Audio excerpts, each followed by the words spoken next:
The United States now has decided to put some pressure on Africa to basically sanction itself against buying any goods or anything else from Russia other than grain and fertilizer. Grain and fertilizer, okay, fine. Here's the New York Times headline. Yes. So now the New York Times is reporting that U.S. Ambassador to the United Nations, Linda Thomas Greenfield, is warning African countries not to purchase anything from Russia besides grain and fertilizer, or else what? Or else what? You know what? Sanctions. Because we love our sanctions. Our favorite things, right? So you sanction them, or we're going to sanction you, right? Now, you may recall that just a few weeks ago, we reported that African nations, they had a conference lately. They published a paper and they said, we need to tap into our own resources of fossil fuel for energy because we are too dependent on foreign imports and therefore too vulnerable to outside influences. This is prime example of that kind of thing, right? So the rest of the world said, no, Africa, you're going the wrong way. Don't use fossil fuels. You'll screw up the environment. Like, it's fine for us to have done that, but you don't start, right? Don't go and use your own oil unless we want it, then give it to us, right? But no, we cannot have African nations making sovereign decisions. We need to reserve the right to tell you what to do. So here's what U.S. Ambassador Thomas Linda Greenfield said when, and we'll go through what she was planning here with this New York Times. In this New York Times piece, it lays it out pretty well. She says, during a visit to Uganda, that countries could buy Russian agricultural products, including fertilizer and wheat. But she added that if a country decides to engage with Russia where there are sanctions, then they are breaking those sanctions. She says, we caution countries not to break those sanctions because then they stand the chance of having actions taken against them. I mean, the audacity. That's a not so veiled threat. Like, you bullies, right?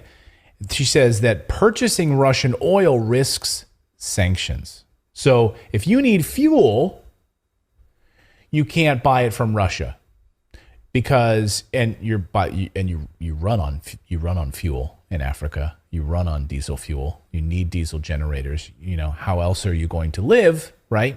If you need it, sorry, that's a violation and we will come after you. The United States, already to a horribly poverty-stricken, famine-stricken part of the world that gets hit the hardest when we put these sanctions in place, is going to bully them. She goes on to say, even though many of U.S. European allies are still buying Russian crude before a ban takes effect by the end of the year, many African nations, including Uganda, have not joined the U.S.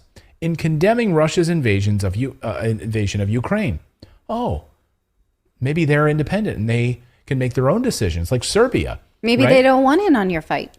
Maybe like Serbia, which made a natural gas deal, and now Russia is building a military base in Serbia. They've made their point. They know what they want. They know where their allies are. They remember NATO bombing.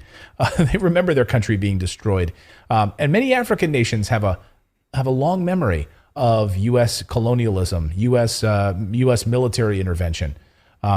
And they rightly blame Western sanctions as well as war for raising food prices and exacerbating shortages in Uganda. Just specifically Uganda, we're using it as an example here. She was asked by reporters to clarify this position. I like this because I pulled up the transcript of her speech.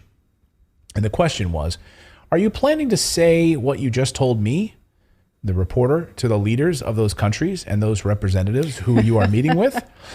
And Ambassador Thomas Greenfield says, I'm going to be, she basically says it's going to be a listening tour. She says, I'm going to be listening to them. This for me is a listening tour. It's how, I want to hear how they want to deal with addressing the issues related to food insecurity and finding solutions. So I'm not going about some blame game. What I am about is finding a way forward so that we can address the food insecurity needs that people are feeling every single day. People are starving. People are suffering. How can I and the United States government use our positions to help Africa?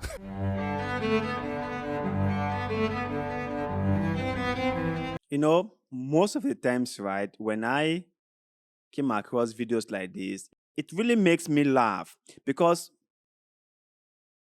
it reminds me of how little the West thinks of us and the how little America and their cousin, the Europeans, think about us, and how they always want to force their agenda on us.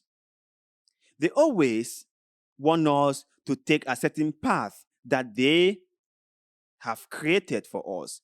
And whenever we are like, maybe we do not want to go that way, but we want something different for ourselves, and they be like, no, you cannot. You have to go there. You have to go the way I am telling you to go. And they do that very forcefully. It's always like that, you know. And our puppet leaders in Africa have always cowered to the West. They have always done that. They don't want to offend the West. And so whatever the West say, they are quickly to do it. Let's just follow what they are saying, because we don't want to offend them. We don't want them to be angry, because maybe they might do something to us. And let's just do this. Let's just do this. Cowards. Cowards. African leaders, most of them, not all. Some leaders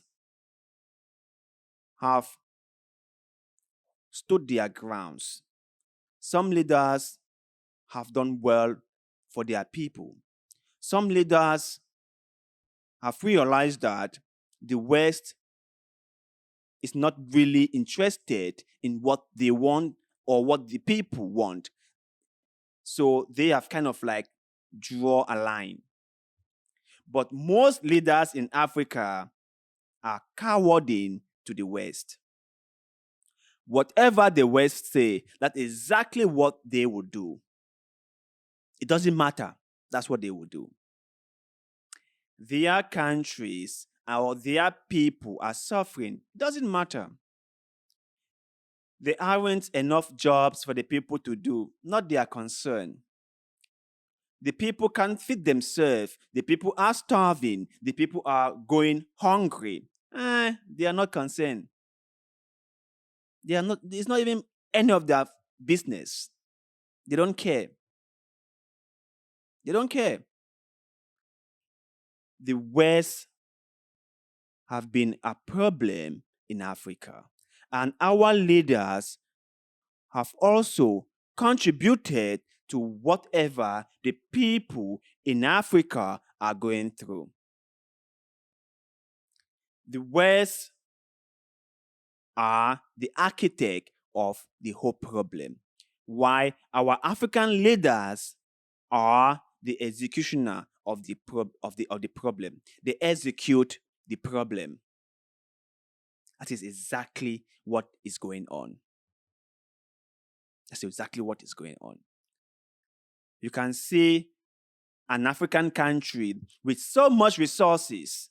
Every single area of the country is blessed with resources. But yet still, the people are starving. And I ask myself, why? Why? Why? There are many countries in the Middle East. For example, Qatar. Qatar is a very tiny little country. And all they have got is natural gas. That is all. But Qatar is well developed. The system works so well. The people can eat. The people have enough savings. The people can drive nice cars. The people are well taken care of. The government have built large roads. Everything is moving smoothly.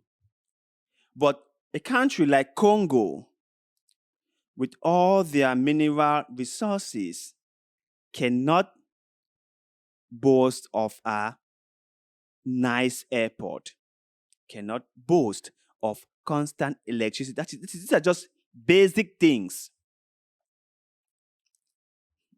Cannot boast of a good drinking water system. Cannot. The people are suffering. The people are starving. There is insurgency here and there. The people are fighting each other. that is Africa for you. That is really, really Africa for you. So, until our African elites, our African leaders start doing things that are to the benefit of the African people, they won't go anywhere. Nothing will change. Nothing will change. Nothing will change. The African leaders, they must look at themselves at the mirror. They should look at themselves at the mirror.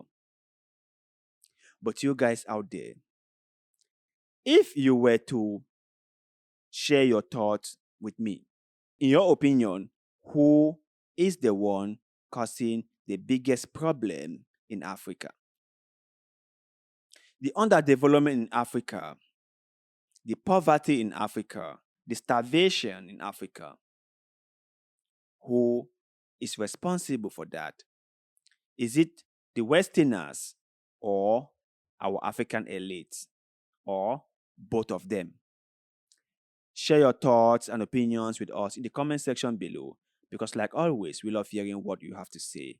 And also, do not forget to like this video, share this video, follow our Facebook page, and most importantly, subscribe to this channel, because little bit of good tweet, like the one you're doing just now, help us a lot, and we shall forever be grateful to you. So thank you very much for doing just that. And like always, see you in the next one.